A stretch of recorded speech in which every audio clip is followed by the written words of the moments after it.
Lambangmu apa, Le? Yamaha 75. Lho. Sik. Sing jeneng pilihan kuwi mesti lambange bangsa jagung utawa bangsa pari kuwi mangku lambang dhewe-dhewe. Nek pari iki kesejahteraan pangan lan sak piturute. Ngono kuwi ora kok Yamaha 75. Ha iki pemikirane wong ora cerdas kaya ngene iki. Oh, mergo apa kok gambari motor. Kita harus bergerak cepat. Ngono. Membangun desa kudu bergerak cepat, cek dengan pemikiran yang lugas.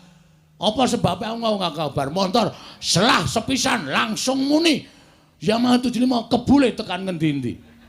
Tegese kuwi nggonku srawung karo masyarakat iso tekan ndi-endi.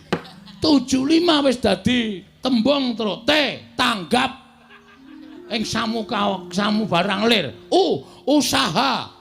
Wong ki nek urip tanpa direwangi usaha ora bakal iso kelakon penjangkane. Jiwa besar. Usaha meneh, usaha wis ping pindho.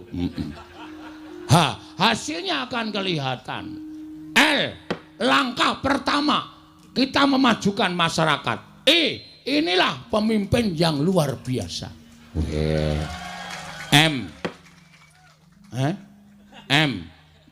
Prei. Loh, prei piye maksude?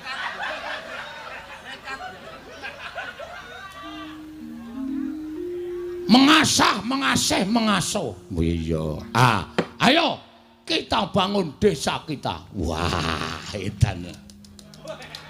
Kowe ngapa, Emir? Tangane kaya ngepleki dara ngene.